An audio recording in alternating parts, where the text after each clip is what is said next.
From the Consumer Electronics Show in Las Vegas, this is an ITTV special report. Digital Trends is your source for technology news, product reviews, buying guides, and free software downloads. Are into all kinds of fun things. Our next guest is an associate editor with Digital Trends, Ryan Fleming. Ryan, welcome into tomorrow. How are you? Good. Thanks for having me. This is pretty cool. It's like seeing behind the Wizard's curtain. Yeah. Seeing how everything gets done. Giving Ryan a little peek from the print media side to the broadcast side of things that we guys are all involved in reporting on new things. One of the things that I think is really cool about what you guys are doing at Digital Trends is talking about 10 products in specific and trends basically that we'll see at CES. And as we record this, it's press day. Those watching the video, you'll see that there's a setting up going on, and you'll hear cranes and boxes falling and all kinds of stuff. We've already seen some of these come out. It's not even the convention hasn't even officially started, and yet we've already seen a lot of these trends coming to light. So what are some of the trends that have really jumped out and have you most interested as well to say, now we're going to see how these things develop? The ones that have already been announced is the advancements in 3D technology. They're going to a passive style of 3D lenses, which will do away with those cumbersome 3D glasses that require the batteries, the active style. And they're going to go for a passive, which basically just look like sunglasses. Yeah, it's kind of the thing that we get at movie theaters when they call it the real 3D and that sort of thing. Yep. And then you pocket them instead of remembering to toss them in the bin. Now you have a spare for home. Right. It's called FPS technology, or I'm sorry, FPR technology. And it's they're going to cost like $20 per glass versus the $150 that they do now. Yeah. It's still not the holy grail of the glassless 3D that we're all waiting for, but that's probably years away. We don't know. We don't know what shape it's going to take when it comes. So right now, this is the best-looking alternative. And you find that more companies are going this way to this passive sunglass-looking, real styling glass?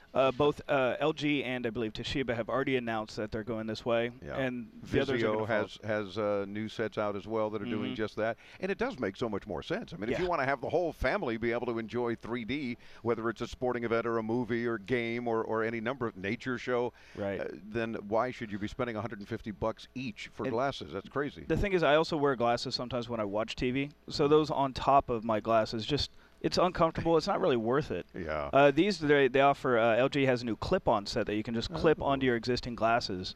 Sort of like the clip-on sunglasses. Exactly. That's how they look. And that's going to be a big deal, I think. Isn't it funny how in technology especially, things come back around, it seems, in one form or another, yet very similar to You can't kill a good idea. That's a good point. So what are some of the other 10 trends that you guys at Digital Trends are saying, this is happening?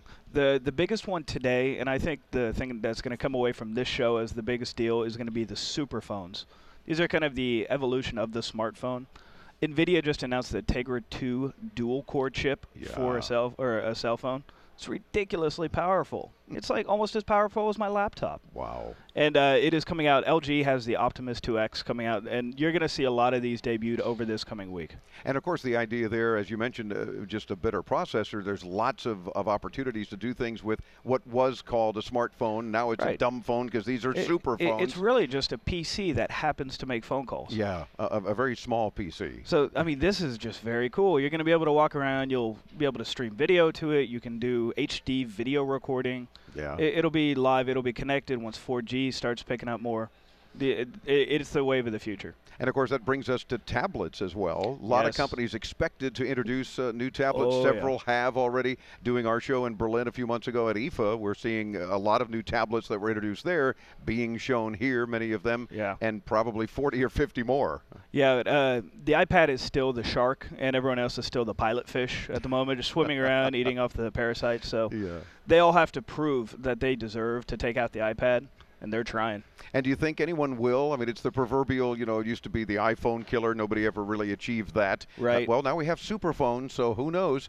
But then there'll be a super iPhone or something that'll end up still staying on top. I think the Tegra 2 chip, which is also going to go in the tablets, is going to be the best competitor. But I think it'll end up being like the iPhone, where it'll be several people chipping away. Yeah. And so the iPad will still be the dominant one, but other companies will take up a bigger market share.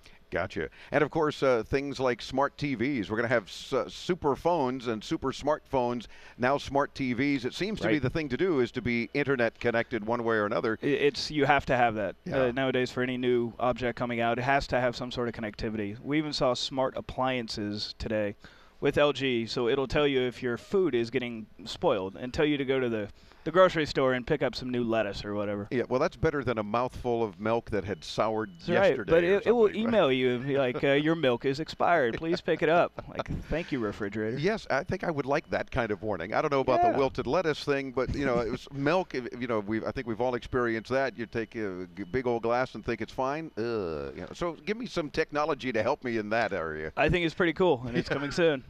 Well, and of course, more things that Digital Trends is keeping an eye on. You certainly want to check out what Ryan and his team are up to. digitaltrends.com. We'll link you there when you hit us up at intotomorrow.com. Thanks for spending a couple of minutes with us, and Thanks I for know having that me. the show floor officially opening tomorrow. We'll get your take on other things that you've been able to see as well. Stop by and say hello. Yeah, I'd love to. All right, thank you, sir. Ryan Fleming, Associate Editor with digitaltrends.com for more.